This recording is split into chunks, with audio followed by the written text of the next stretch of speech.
Well, hey, Gundam Maniacs! Welcome to the Gundam Explained Show Live. I am Adam Blue, and I am talking slow because I know there's loud metal music playing right now, and I'm waiting for it to fade out. I keep needing to fix that. But joining me in this metal fade out is Steven. What's up, Steven? Not a lot. I know I'm wearing the garb of the enemy here, right? Like, no, honestly, like I'm having a good day, and I felt like representing Disney World because there's nothing wrong with Disney World. Disney World's great. Yeah, no, that's funny. But speaking of shirts, I like how Zionic Shadow saying, I hope Adam's not wearing another dad shirt. Yeah, I feel like sometimes we're just randomly wearing these dad shirts. The other day, my wife was making a comment like I dressed like a dad because I had my kids like school shirts on 2 days in a row. Yeah. Oh Yeah. man. No, but yeah, good to see everybody. Glad to see the chat is active. I don't know what to do with myself because lately I've been standing when I do my shit, and I'm sitting today because I felt like I like to stand when I'm doing my recorded videos, but I think when I'm live, I kind of like to just chill. Um, Yeah. it you know Yeah. it's Relax. Stay a while. Let's exactly just yeah. There I you mean, if go. it makes you feel any better, this new chair that I've got, actually is, like, not tall enough that I'm on the level of my camera, so, like, I have a booster seat underneath me. I feel like a Oh toddler. My little legs are swinging underneath. oh, I'm sure you and your daughter share that. Yeah, Depending on I what's need a going on. bib and Yeah, that's awesome. Well, no, yeah. Thanks for being here. Another cool show today. This is that type of show where it's Gundam related. When there's not news, I make stuff up on the fly, and Steven does a good job of keeping me checking. Now we're gonna talk about a couple things today. Well, one, uh, there was that video I put up of like, is Zeta the best sequel? And I think the yeah. best comment was from you, and it was like, "No, it's the best anime." So I think I wanna talk about that a little bit. We'll get into that a little bit later about, the best, anime, and it's like, yeah, isn't it? But I wonder if there's other things out there that people would say, "No, it's really this," But Yeah. hey, I mean, let's, I'm sure that everyone has an opinion, but, they would be wrong, and, yeah. so that's the important thing is to remember that we You we can we be pursue wrong. truth here. Yeah. No, that's cool. Well, no, it's cool. So yesterday on your show, which if you haven't watched it yet, people should check it out because I had kind of gone lately where when metaverse news comes out, I'm just kind of, the Gundam metaverse, I'm just kind of like whatever. Yeah. Um, but you did a breakdown actually yesterday on your stream. So I'm not going to go over that again, but for an update on the Gundam metaverse, check out what Steven covered because there is some stuff going on, and like for me it seems like I guess I purposely was not paying attention. It's like I'll wait till it fully comes out, but they were like really doing legit things. North America testing, getting some Gunpla scanned in. They have a Gunpla thing. battles. Yeah, That's yeah, the that's the big battle. thing, right? Yeah, Is so like check that out because I'm gonna actually be listening closer now because that does seem more aligned with what when all these companies talk about a metaverse and what the future of Gundam slash Gunpla should be in the digital age. They're yeah, they're we going live in the in right very direction. interesting times right now. Yeah, Obviously everyone's in like AI panics and yeah, things like that. So, but I think it's exciting, you yeah. know? No, it is. It's cool to see the progress they're making. And speaking of AI, it's crazy. Like the company I work for had like this AI sort of like office hours meeting where it's like everyone could just join in and talk with an expert. We have an AI expert, and it's refreshing being able to talk to people that really understand the practicality of it. And not only that, but know how to really use it to help. Not just like what people are trying to do to make a quick buck, but that there's real application. Um, Yeah. Yeah, yeah, I'm a big proponent of the use of like ethical AI in order to make um certain tasks more manageable. yeah, I'm not a fan of like, replacing certain people or things like that. And then some of the stuff, honestly, as impressive as it is, it's kind of diabolical. Like, there's the AI like avatars where if you record like 5 minutes of yourself talking, they even have hand movements and they will like, you know, You have these Wow. recorded messages where an AI is gonna talk for you, and they'll even do the same hand motion over and over to make it seem like they are you and they are talking for you, but it's just a script that's text to speech. It's like, You just did the work. I can just upload what you did just then. there you There go. you go. I just made a Steven. Do not steal my likeness. No. But and so, I mean, yeah, they're like I said, it's impressive what they're doing, but, like, this fear of, like, "Oh, well, they're gonna replace actors with AI," and it's like, you know what? I hope they do because, honestly, that looked like crap. Like, it's Yeah, no, it's very interesting where this is going. So that and that kinda, again, shout out, to Bandai because I do think that they are not going through, with the buzzwords and all the corp speak. They're kinda like yeah. really showing and trying, like, here's what we're gonna try to do with this new technology.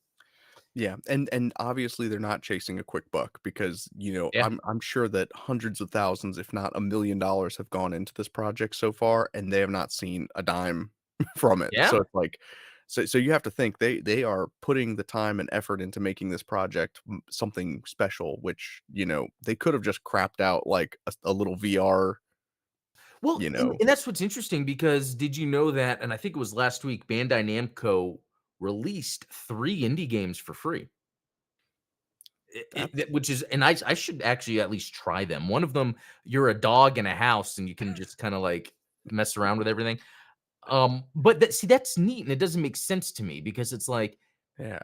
if you're putting money into something that is related to gaming, it makes me think you're trying to just get more people into your gaming ecosystem. I would think the way to do that is use an IP that already has a built-in fan base, like Gundam, and make a prestige game. Like that's what you pull people in by taking something you're known for, but then doing a prestige piece, like the Harry Potter game, even though I didn't play it, I think it Mhm. turned out that way. That Harry Potter game became super successful, and it was what people wanted out of a Harry Potter game, but they put all the production value into making it, you know, that sort of thing. Yeah. And one thing you can say about Harry Potter fans is that they are a passionate bunch. So if you were gonna get a group of people to make a video game Hmm, like that represents Harry Potter, then Harry Potter fans would do a good job. And I feel the same way about Gundam fans. Like obviously we yeah. are a passionate bunch. At least we are when we're arguing with each other on Twitter, but Yeah. we're Yeah, no, right? Like, that's funny. I feel like there's a movie, a story in there where, like, someone uses Twitter data to build this evil AI, and it knows what to say exactly to piss you off. Like, I Oh, don't yeah, I mean, it reminds me of that, scene from Terminator 3 when, Arnold is, like, talking to John Connor, and he's, like, trying to get him out of his despair, and so he, like, just says things to needle him, and yeah, he's like, "Oh, well, anger is more useful than despair right now." Like, that was pretty good. That's pretty I good. do what I can.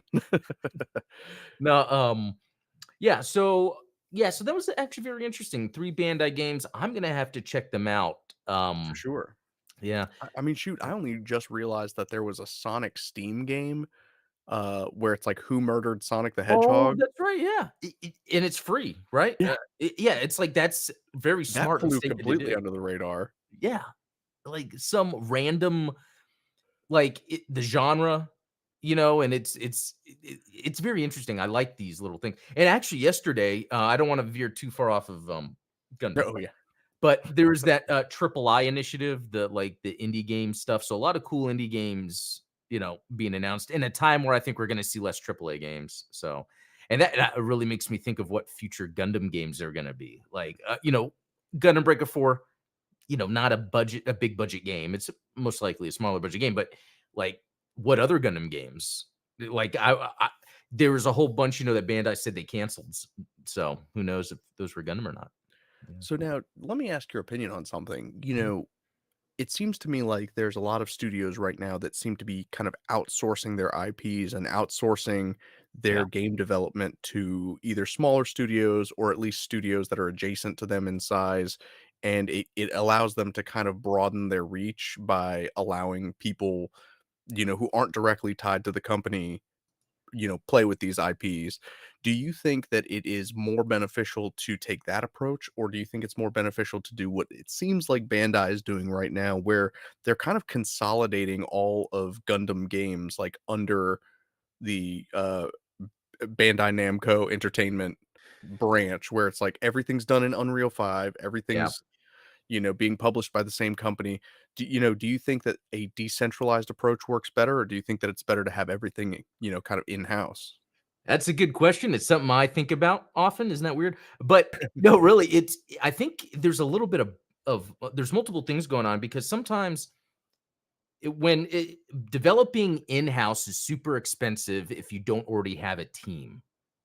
What Microsoft has been doing in the past few years is just acquiring teams. You notice their first party output, like what you expect from Microsoft Studios, not that great, but then they'll get some pretty cool titles, interesting, unique, not like high production prestige, but unique titles from other people. Now, like Disney, even canned its internal development. It has recently been making uh, relations with other companies to make games with their IP, and that's kind of the way to go. Like I think it's beneficial to have an in-house game development arm if you know what you're doing.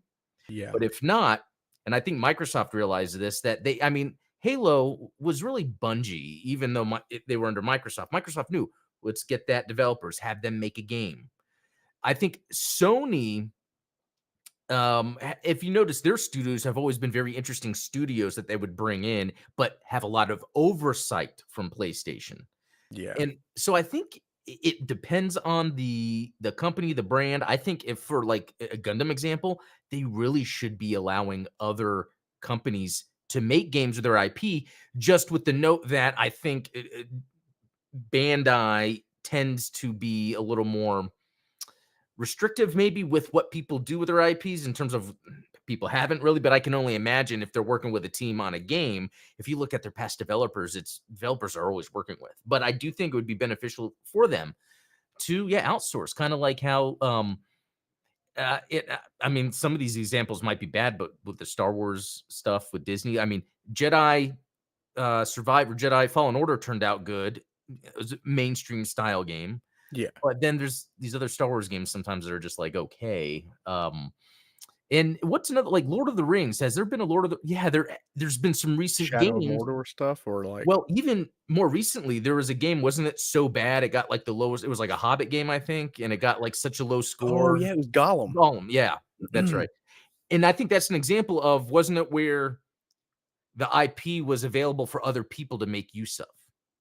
Yeah, and that's one of the scary things is, it's not necessarily when you let a third party studio in, it's when you don't have that oversight. And I think Bandai's particularly good about maintaining a level of control over their IPs, maybe even to their detriment, I would say. Yeah, that's exactly right. Um, so yeah, I mean, I think that they would be well advised to outsource Gundam games to a couple of, maybe not a AAA studio, but like a strong AA studio that could put something together that really resonates. Um, Yeah, I would even look at some of these newer players that were indie. They're getting a little bigger. They're making these games. It's almost like when you see a director that makes like an indie film that does well, and then a movie studio would want to get with that director and have them, oh, here's some movies you can make for us. And I think that's how they should treat developers. Microsoft, had Toys for Bob leave the company, but then they hired them for work. It's yeah, probably less overhead and more of a working relationship to be like, "Okay, this is the game we want you to make, and we're gonna pay for this to happen." Yeah, with Gundam, it would be great to get some more Western developers on it. I mean, think of like Insomniac, was to because they tend to make every game of theirs different, in some way. yeah. That's Um, that's another thing. Is like you got to look at the track record of the studio. Are yeah. they like a one hit wonder, or do they tend to try and like crank out the same game year after year, but with different skins? And, Um, another thing is, when I think of top publishers of this time, I think Capcom is up there, developer and publisher. I think they make mhm, sure their games are good, and they've been doing yeah. that a lot. I even thought Resident Evil 6 was good, even though it was more of just a straight up action game. I enjoyed it. It And you can't fault, I think, Capcom for kind of reinventing the gameplay there. You can definitely criticize them for taking an IP that is traditionally survival horror and turning it more into an action game. I think that if you were to take the gameplay from Resident Evil 6 and put a different IP to it, it would be a totally different story. I think that it would have yeah. been much better received, because it's a fun game. Like, that's Yeah, and so that's the thing, like, Capcom has made third-party games. They've made Zelda, there's other games I can't think of off the top of my head that they helped with, but I think that could be another play where Bandai gets with a bigger publisher and developer for the purpose of funding it to make a prestige Gundam title that shows gamers that Gundam can be in the gaming realm as a god of war, you know, yeah. and that's what they need to do.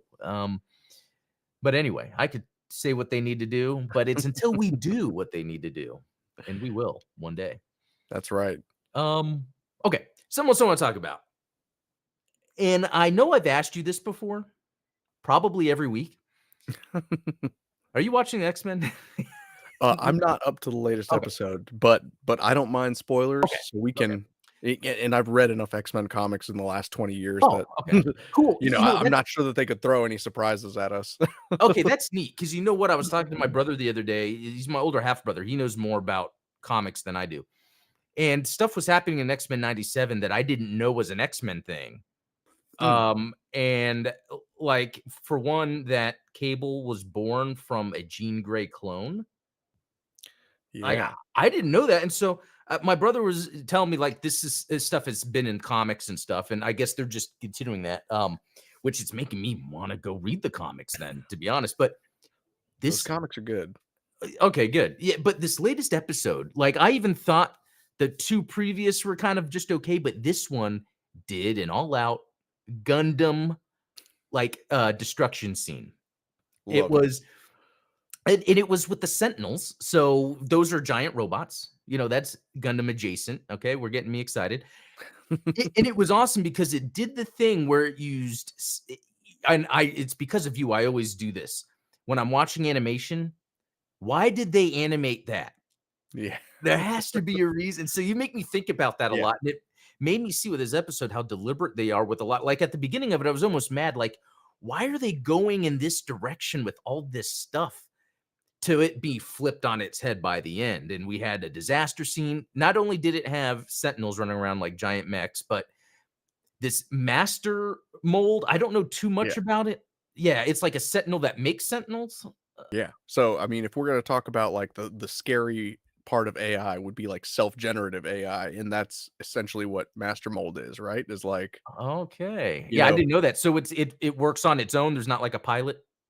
yeah, I mean, he's his own entity, and so that, like, Wow. when you think about the Sentinel program and, like, Trask and, having, like, this mutant registration network, you know, having men create Sentinels is scary enough because then you have, like, bureaucrats involved and all that kinda stuff. But then once you start introducing, like, you know, let's have the Sentinel create the Sentinel, then all bets are off, right? Because it's just gonna think of the most efficient way to kill all mutants. Yeah. And so that was amazing to me because I didn't realize kind of the sci-fi-ness X-Men got into. Again, I liked X-Men as a kid because it felt like a sci-fi superhero show, Yeah. it but I collected like the cards. They had trading cards that came out, and I think I got some comic, but I never followed it outside the show. And the more I'm seeing like hints of stuff, the more I'm like, whoa, this is like really good sci-fi storytelling, actually. Yeah. Once Um, you get into, like, the time travel stuff with X-Men and, like, oh, man, and, like, the split timelines, there's yeah. some really So excellent pay dirt. I read so I might get more into this because I was just recently reading some like the way time works in X-Men, I think is incredible. Like the way they do the time travel because it allows you to go crazy, have different things happen in different stories, but it's almost like they can explain it, you know. Yeah, and, like, I hate sometimes I hate the idea of, like, the multiverse because it, it, like it reduces the stakes of, like, the individual things that are happening, but I think that the way it's handled in X-Men, particularly with, Cable and Bishop and Forge and all of that, it's like they're very deliberate and very careful about, just kind of hand waving everything and saying like, "Oh, well, none of this matters because we're just gonna start a new multiverse over here where none of that stuff happened." It's like there's consequences to every preventative action that a future person takes in the present. Like it does have a knock-on effect, which is Yeah, it's interesting you say that because even watching I was showing my son the movie Days of Future Past, and like those X-Men movies, I've always thought they were well-made films, Mhm. but as X-Men, it's not what I wanted. Yeah, It would they're be much dumb more little character driven, like, not like it it would yeah. be dumb little things like their costumes or Rogue. Eh, Even though great character in the movie, I wanted the Rogue from the cartoon and to have that relationship with Gambit. Like, the movies missed some of the things that I think made the cartoon good, and then they tried to make up anyway. But Yeah. watching it, they were talking about the time travel, how and I saw this in the cartoon too, where it's almost like you said, it doesn't matter, but there's an effect. So this is gonna happen, but then we have to time travel to try to fix it. Eventually, could it eventually get fixed? Does it end up creating an echo where there's like this infinite time loop for like the rest of your life? You're always running into yourself trying to fix time. Like I I mean, find that stuff. that's an Yeah. interesting thought, and, honestly, it's like, obviously, Robert Zemeckis handled it extremely well in the Back to the Yeah. Future trilogy because it was like and that's an example where there's not, like, multiple timelines, like, everything's happening in the same Right. timeline, but the time travelers cause the effect that makes them have to go back again and fix the thing that they messed up, so Which I find that interesting because it almost makes it like they are then the heroes of their own story, of the yeah. universe. You know what I mean? Like, I don't think the universe would work that way. I think it would almost not allow you to do something, you Well, know? and that's where, like, the Flash movie was absolutely terrible, but it had the bones of a fantastic movie because it has that in it, right? Like, The new the Flash movie yeah, the that came one with, out? Ezra Miller and Michael Michael Keaton's Keaton? in it. Okay. Yeah. Yeah, I haven't seen that I yet. mean, I think Okay. that, like, obviously the climax of that movie was kinda miserable because of, like, what they were trying to do, cramming in all of these cameos and, Yeah. making it really silly, but, like, the bones of that movie and the story that they were trying to tell, if they had stripped out all of the bad jokes and the cameos and stuff, that that's a good movie. Okay. Yeah, I'm gonna have to I've actually heard people say that too. It's like there's a good movie in there. It Yeah, just has a lot of that kinda superhero crap. Um, exactly. But sorry, no we are way down the line of tangents. Well, no, that's interesting because, like, could there be a point in Gundam, and I'm saying specifically UC, Yeah. where time travel could be, introduced, or should we just not do that? I almost feel like that would make it a different story, but it would be neat, 'cause, like, how much does time travel affect your head context of a story you like? Because it could be you like a story that's been going on, and then they introduce time travel, and it's like, "Okay, now this is a whole different thing." I Yeah. for instance, the Marvel movies, the MCU, I guess they did this in the comics anyway, but once they started doing the time travel, like, there's this thing in my head where I have this universe where, okay, so this other stuff doesn't matter anymore, actually. So Exactly, and and it's that's the yeah, fear whenever you okay. introduce time travel, right? Is it's like, well, then why should I care about anything? Yeah, Because because at any time it's kinda like the when a character dies, but then they're brought back. It's like, well, yeah, are and, yeah. that's where I think that Amazon Prime movie with Chris Pratt, Oh, Tomorrow War. Tomorrow War, Yeah, that was an interesting flip on its head, right? Like, yeah, that movie was okay, like, it was I would say I would give it a solid B plus, right. but, like, the idea that it flipped on its head, the idea like, "Oh, we're not gonna send people back in time to fix something, we're gonna send them forward in time because we don't have enough people." Yeah, That is a cool premise. that was the thing, and I think having that be the premise is what made it watchable because you Yeah, kinda wanted to learn how that turned out. Even though, yeah, it's funny because I rarely ever think of that movie. yeah. Yet I think of Edge of Tomorrow all the time. Oh, yeah, Edge of Tomorrow is fantastic. Yeah. Man, we could go, like, down the rabbit hole of every movie or TV show that introduces time travel. But, Well, yeah, it's interesting because I think going back to your Gundam yeah. example, while I don't want there to be time travel in UC, um, it would be hard to establish an AU where time travel would matter, if that makes sense. Because part of what makes a time travel story compelling is Yeah. that you have to be invested in the here and now before you can introduce the time travel that, like, you know. Yeah, I wonder if it would have to be like a slow burn show, like one of those 40 episode shows where like you're being introduced to this world and then maybe over the course of the show you realize the technology that one side is using they got from the future. Yeah. And so The maybe mid-season Gundam upgrade yeah, comes there you from. go. And then it's about figuring out, okay, and that's the other thing too, whenever time travel is introduced in a story, it's like, okay, then the story should be how do we deal with the fact that now we can time travel? Like Yeah, we're using time travel to fix something, but okay, now time travel exists. Do we destroy the fact that it and I forget what movie might have done this, but it was the idea of once the first time machine was made, it was that point on you could travel back to that point.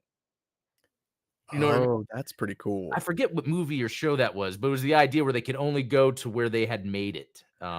Well, and that's the whole thing with, like, that movie, The Time Oh, Machine, the time machine. book, like, Yeah. it's like, you can't go back and undo the thing that made you build the time machine in the first place, so it's like, no matter how many times you use the time machine to try and fix the thing that you wanted to fix, that's done, like, it has to happen, otherwise you don't make the time machine, and then you can't go back to try and fix it, so it's that self-fulfilling loop. Yeah, or like, what if there's a way to like fix time travel, but you have to yeah, with anytime you time travel, you're kind of like, they say different things like breaking different timelines, and you cause like a pressure in the universe. Or like, There's a what if time there's a paradox. yeah, and what if there's like a way to undo that, where you go back and do things you wouldn't really think of, but then it creates effects that where then there's this like lack of knowledge that the general consciousness has, and that allows then things to not manifest or Yeah. and yeah, I think there's more that can be done with time travel. Like, and that's the other thing in the X-Men movie, it seemed like they did the time travel by there was a mutant that could I guess use the force and make them I forget what character she could go through walls. Yeah, it was, Kitty Pride I think it was Blink or could Blink? teleport Yeah. and Okay. Okay. Yeah. Anyway, and then yeah, so mind to be used as time travel is one thing, a machine to be used. But I would say, yeah, you see Gundam, don't. It could be a cool side story. Well, yeah, what if it was like its own little side story, like it kind of a oh, what a almost in the vein of this is a logic leap, but like the Emperor building the clone army, and then one clone found out, and he was trying to let people know, but they killed him before. It's almost like there's a little pocket of Gundam you see where they figured out time travel, and they were about to like stop go the whole stop Gurren. yeah, Like, stop Giran or stop yeah, Zeon Daikun from being assassinated or something like that. yeah. But then like they couldn't do it and they realized there's no way that you could change time. And there's that interesting show, I forget what it's called.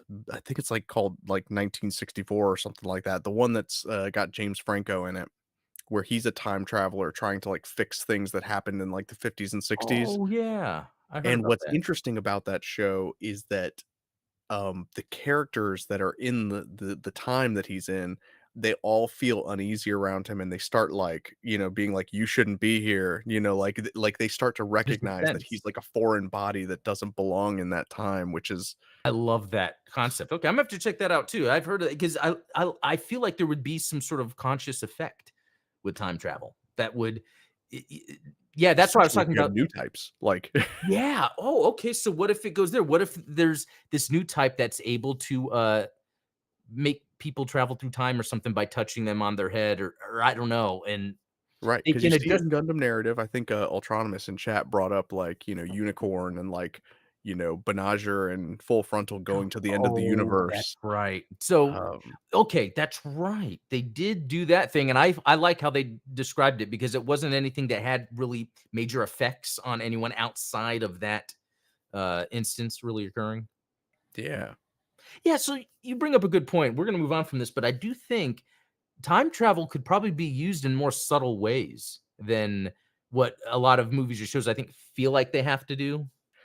Yeah, Yeah. there's so many, I think, great examples of taking time travel as a concept beyond what we normally like. The first instinct is like, "Hey, let's go back in time and fix this thing that happened." It's like, no, there's so many more interesting ideas Yeah. that you can explore there.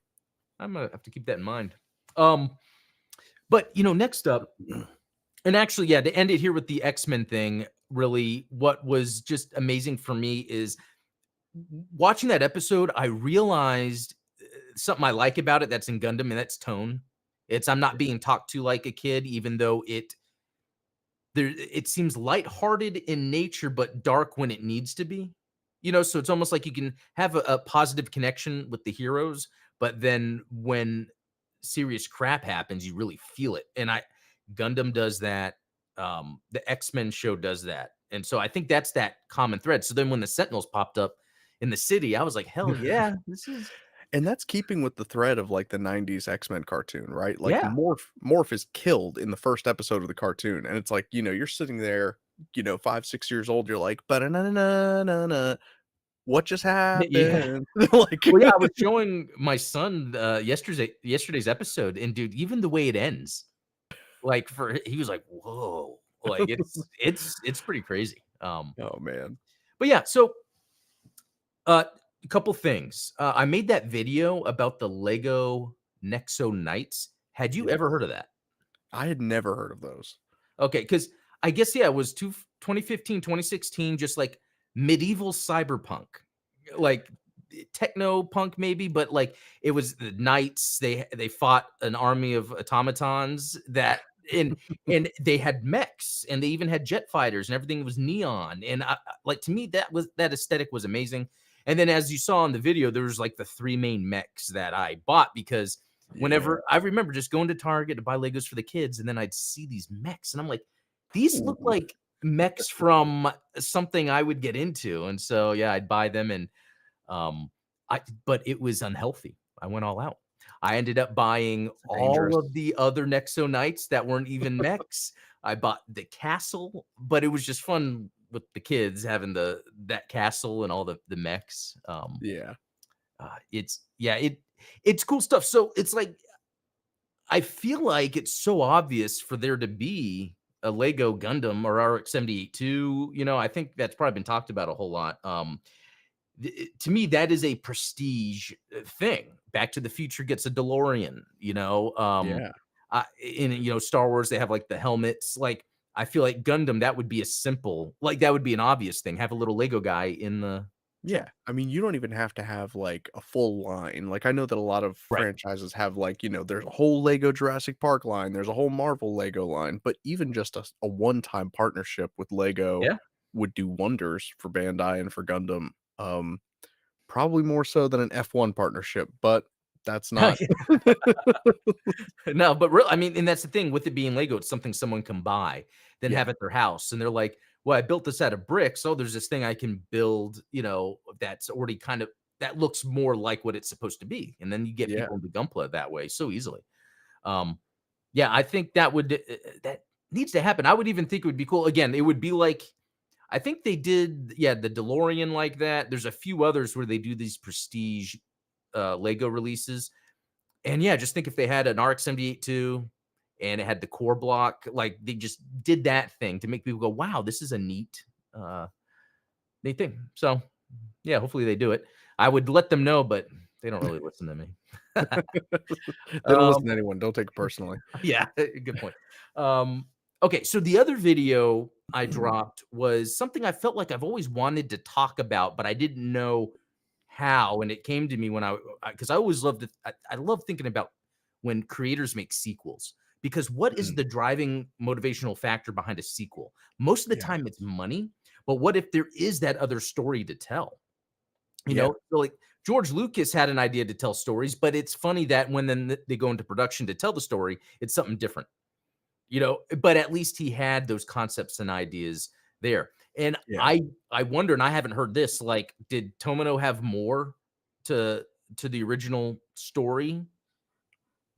I mean, I think maybe some ideas went into future iterations, but I never heard of him like had he written the novel. He wrote the novel, but not like Yeah. any additional story. Yeah, I mean, I think that he had always wanted to kind of conclude the story of Char, Oh, um, okay. because and that's something that we've talked about before, where, like, Char is his Anakin Skywalker, where it's like the story's really about Char Aznable, you know, e encountering his villain arc, and Yeah. then, maybe he finds redemption in the end through Amuro and that sort of, and that conflict. But, and the thing is one of those things that I would be skeptical to like, if I were sitting down with Yoshiyuki Tomino right now and I were interviewing him, I wouldn't ask him about it because I think it would be unreliable. It's like if you were to ask George Oh, Lucas right now, like, "Hey, what would you have done differently in the prequels?" Obviously, he would have an answer for you, but yeah. I don't think that that would have been his original intent. I think that, Yeah. 30, 40 years of hindsight is going to change your perspective on things. Yeah, so that's what's interesting. So then so that's what's funny. So let me ask you this. Can a sequel be amazing? Like, should a sequel be amazing without you having watched the previous story? Or is it like if you watched a sequel and didn't like it and you didn't see the previous, is that really then on you? Like, I wonder how much that matters Well, in the conversation. I think to your point, the video that you released on Monday, you mentioned Aliens, which is a fantastic sequel, probably in like the top 10, if not Yeah, the top 5. It's probably the top 3 yeah, sequels ever made. I agree. Um, you know, I think that what's fantastic about Aliens is that you really don't have to have watched Alien in order to appreciate it. Yeah, Um, everything that you need to know that happens to Ripley in the first movie, they run through that in the first 15 minutes. And it's like, that's a good and point. then they don't even, this is one of the fantastic things that I think, the Star Wars sequel trilogy could have taken advantage of is all the characters are dead. It's 70 years in the future. We have one protagonist that survived, and we've already explained that like she has no memory of like any of the other things that have happened. So like she is coming into it as fresh as the audience is. So it's like they have a blank slate to work with. Whereas if they had, like, tried to follow the story of, like, other survivors from the Nostromo and all that stuff, they would have had all this sequel baggage that they had to deal with. Yeah. It's like, no, we don't have any of that. We have a fresh start with a character that has been through an ordeal, but you don't necessarily have to have seen it. You just know that she saw it, and that's, kind of her battle scars that she carries with her. Um, and it's Well a fantastic story on its own. well, that's interesting because, there's that story when James Cameron was pitching Aliens, he just wrote Alien and then the S was a dollar sign. And but there's 2 things here. One, just the idea of aliens from Alien is a great sequel idea. You know what I mean? Like, Yeah. it's like, "Okay, let's make it where there's more, and then there's a nest and a queen. Let's do some world building." Um, which is a slippery slope, like with the prequels, doing the Yeah. world building kinda alienates people. But, like, the baggage thing is interesting because if you think about it, well, it's interesting. Zeta almost has all that baggage, but then it almost doesn't because Char is a different character. It Yeah, doesn't well, need there's to no be. Sharas. What are you Yeah, talking about? and it's like there doesn't need to be Char Yeah, until that world, the Earth sphere, is looking for that because of the Titans, because of the AU, because of Ham, and so it's almost like they did a good job of making it. Well, let's not have this baggage. Let's yeah, introduce you to this new character, Camille, and like the Titans. I never heard of them. AU, never heard of them. So it's yeah, like they do it a good job, all new stuff, and then by a certain point, you start pulling in the baggage, like Amuro coming, and it's like, okay, for people that this is their first time, it's easier to learn about the previous, stuff that happened. yeah, And then for the fans of the original, now they're getting into all the deep lore they wanted to see. What is Quattro exactly. doing? You know? And you know what's interesting is you can do that in a movie or a TV show that isn't a sequel. This is gonna be kind of a stretch of a, comparison, but, like, for instance, The Talented Mr. Ripley, great movie. Matt Damon Mhm. befriends, Jude Law because he's going to, like, bring him home for his dad or whatever. And as the movie goes on, you're starting to be introduced to these other people that Jude Law's character, Dickie Greenleaf, knows and are complicating factors to Tom Ripley. You don't know all that stuff at the beginning, and you don't know what the history is between Dickie Greenleaf and his girlfriend, or Dickie Greenleaf and his best friend and stuff like that. But then as these characters are introduced, then you start to see the baggage that happened like well before the movie started.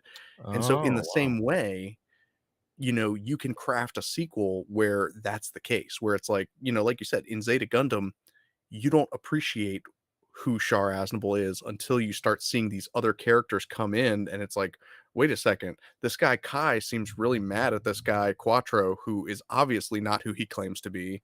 So, like, even if you haven't seen the original Mobile Suit Gundam, they Yeah. lay out it's pretty thick that they lay it on like Quattro is not Quattro, right? Yeah.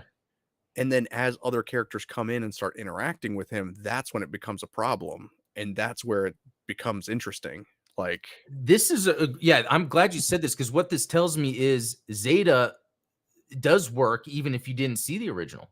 It's a great sequel because it's great on its own. I think that's what it really boils down to.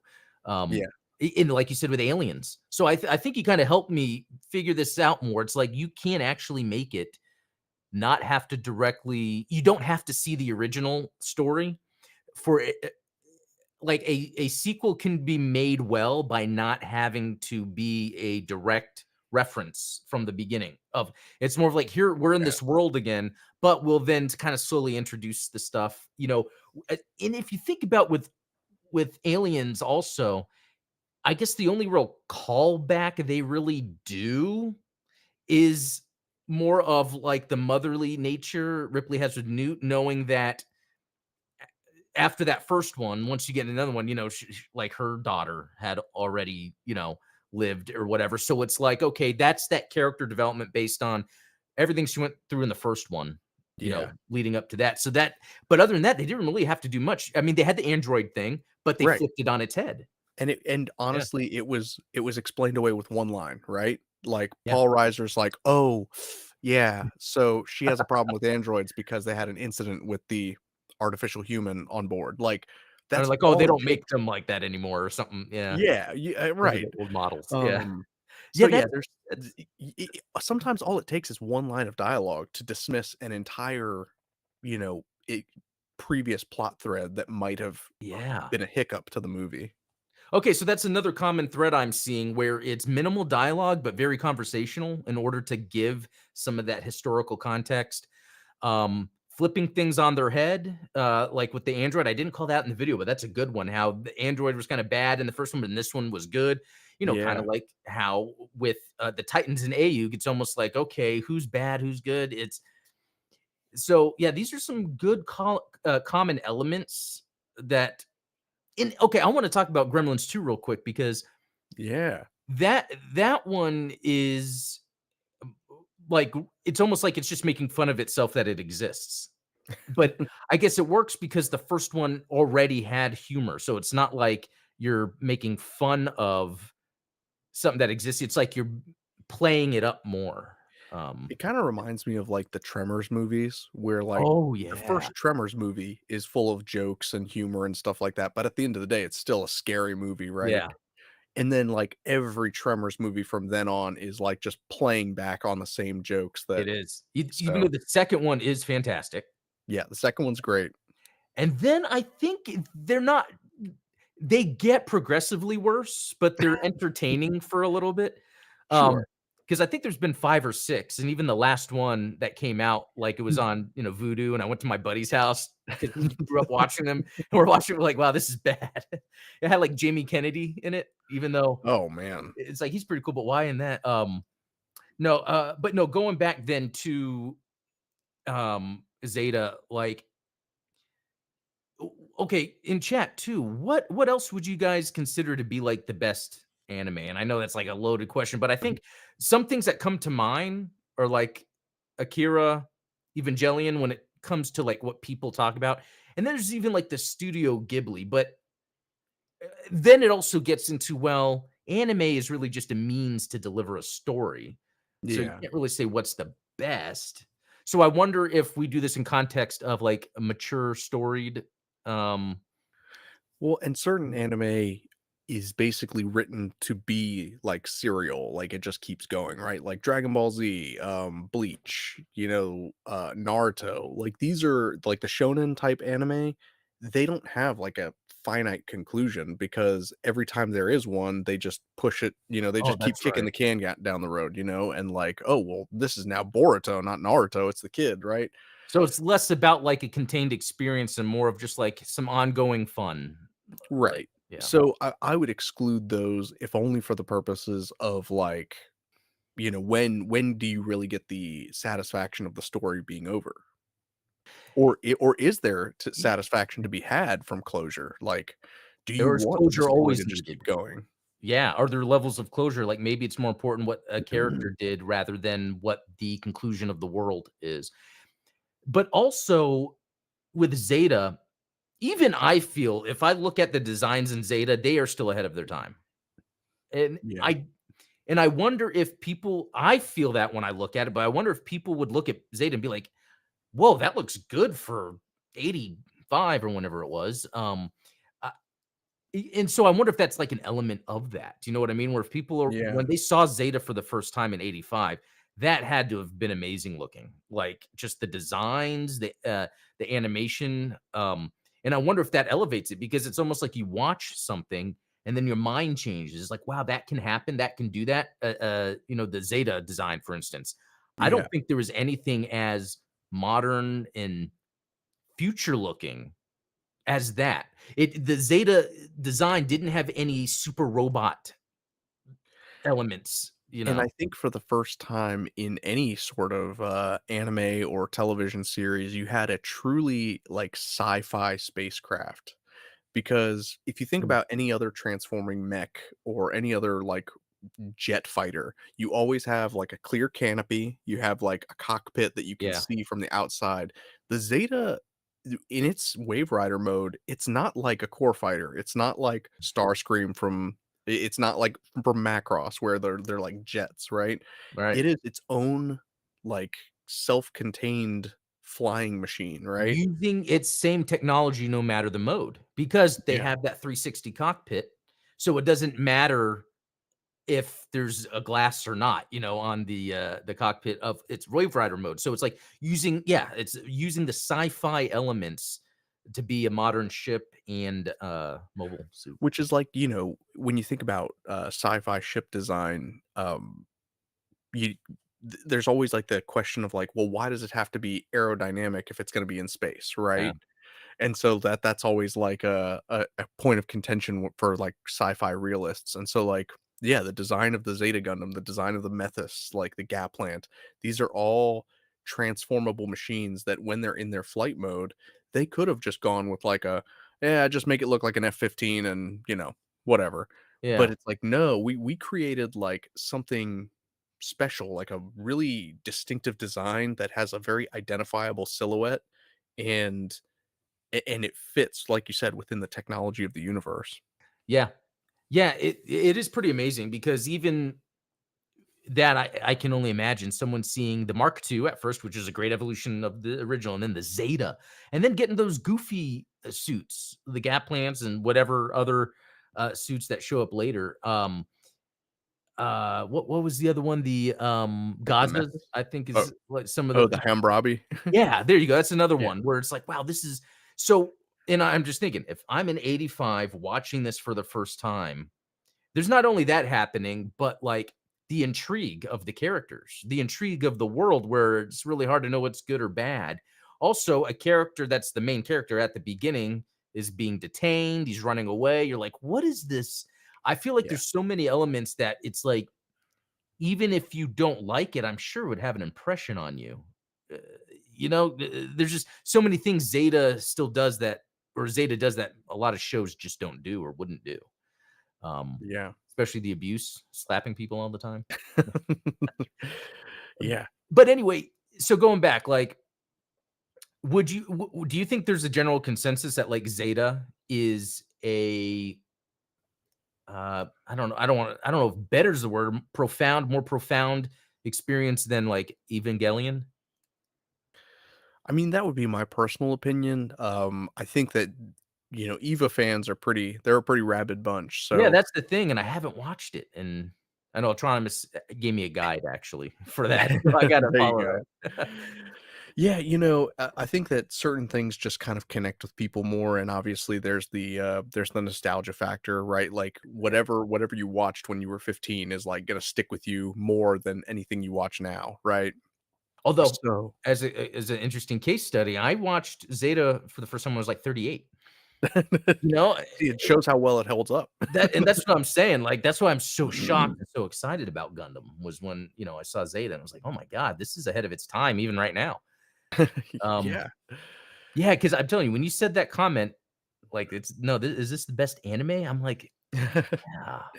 But, Y something else I'll add to when if I'm going to generalize anime, first I would tell someone, yeah, I think it's just a means to tell a story. It's just in yeah, Japan, it was preferred and very, very artistically driven to do it in animation. Like and that was cost effective, right? oh, Like oh, okay, yeah, cost effective. Yeah, because I think of like when I Western animation versus like Japanese animation. I could be wrong because I grew up with Western animation, but I feel like Japanese animation really knows how to emphasize where you can because you're drawing, yeah, and so when to me, like, when I think of Japanese anime, I think of things that are more adult themed. If someone's life is at risk or they're dying in an anime, I feel like they're kind of in the same ballpark because yeah. they're it's like wanting to portray things in a very graphic and dark manner, but doing it in an anime is different than doing it in live action. Um, Yeah, Mm. and ultimately, I think you and I have talked about this before, where, like, even kids would prefer to watch stories about adults. Like, yeah, that's most right. kids don't want to watch kids do things. They would rather watch, like, an adult superhero. Like, there's a reason that, like, kids like Iron Man. Well, They there's a don't reason when Yeah, you're what you're saying right now popped into my head when I was thinking about why did I like X-Men so much? But it's because of this that you're saying. It's yeah. I adult mean, stories. kids very much look forward to growing up, which, spoiler alert, it sucks, guys. Stay young as long as you can. Yeah, yeah, But yeah, I think that whenever you have a cartoon that is for kids, generally, it's the best ones are stories about adults, and then the stories that are about kids are typically for parents or for adults, right?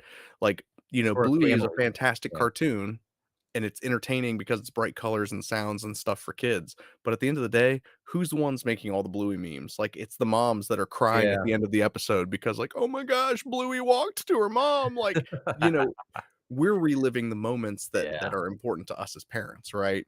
Whereas kids are fantasizing about the moments that they are going to have. That's a good little Venn diagram of, I think, the type of media that can be enjoyed. There's the adult themed, there's kid themed, and then there's that like for everyone, which can go from a Bluey to an X-Men because X-Men's dark, but Yeah, it's so it's very interesting. And I think that's another reason why I hate hearing when people say they don't like anime. And I used to be like that. It's because yeah, anime is so much than one thing. Do you know the YouTuber John Campea movie? yeah, yeah, I'm Okay. familiar with. Yeah, yeah. I think that guy's hilarious in terms of sometimes he gets, like, really emotional about the dumbest thing, but Yeah, it's, like, shows how much he's into movies, but which is great, yeah. yeah, that's why I think his channel works, but he always says he hates anime, and he'll never watch anime, and I'm like, "That's the dumbest thing to say," and I Yeah. know this now from experience. Well, and, it makes me sad sometimes because, you think about, like, stories that a younger audience might enjoy if they weren't too adult themed, right?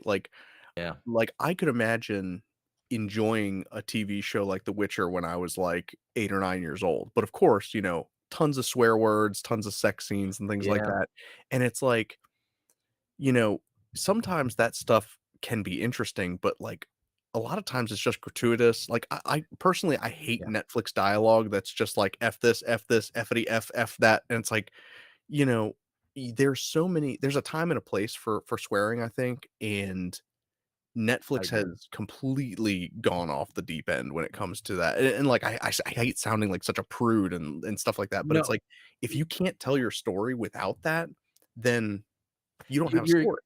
dude, I'm totally on board with this because this is something I think about a lot because, my youngest is 10, so I still think about what, he can watch, and Yeah, there are things like, "Oh, I would love to watch this with him, but it does this, and this didn't really even need to be here." exactly. Like That's the most yeah, offensive part of it, is it's when it's not even relevant to the story, and and I'm I trying to think that think it's done to, like, make teenagers feel like that's the way that adults talk, and it's like, yeah, or I don't know, like, I'm trying to think of other things I've watched recently that did this, but I remember, like, Three Body Problem.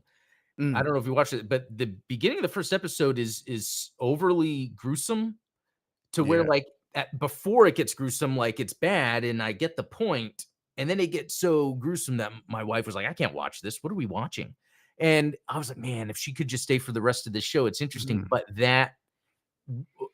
and so that's another interesting aspect that yeah, it's like in anime, and this is what I was trying to talk about earlier. You can sometimes get away with things being gruesome because it's animated, but it still yeah. has the impact because you know what's happening, but it's not as real, so you don't feel that like from like even action movies. When my wife is watching people punch each other, she can't take that because she really feels like people are hitting each other. And I'm sitting there like, whoa, they choreographed that. How awesome. Yeah, yeah, it's that is funny, and of course, like, can you imagine just how many, like, slaps would happen if there was a live action Zeta Gundam? Like, Oh, I mean, that show would be yeah. it's like John Wick level. Yeah, I know. That's hilarious. No, but, no, that's a good point. I wish I could think off the top of my head something I was watching recently that I was like, "Oh, I don't know if it was Shogun. Shogun's not so bad, actually. No, Although have you been watching the new one? I haven't, no. Okay, there's this cannonball scene you gotta see. That's all I'm gonna say. Oh, yeah. I could have been in the other one, I don't know. But all right, that's about it for, today's show, everyone. That was a lot of fun. Glad we can dive in deep into why Zeta is actually the best anime. We've Yeah, determined that here right now, it's so fact. it's a fact. Um, The next time anybody questions it, like, just cite this video as a community note on Twitter. Excellent idea, excellent idea. Well, cool. Well, Steven, thanks for joining, and again, if you guys want some more information on the metaverse stuff we figured out was on his show from yesterday, check that out if you haven't.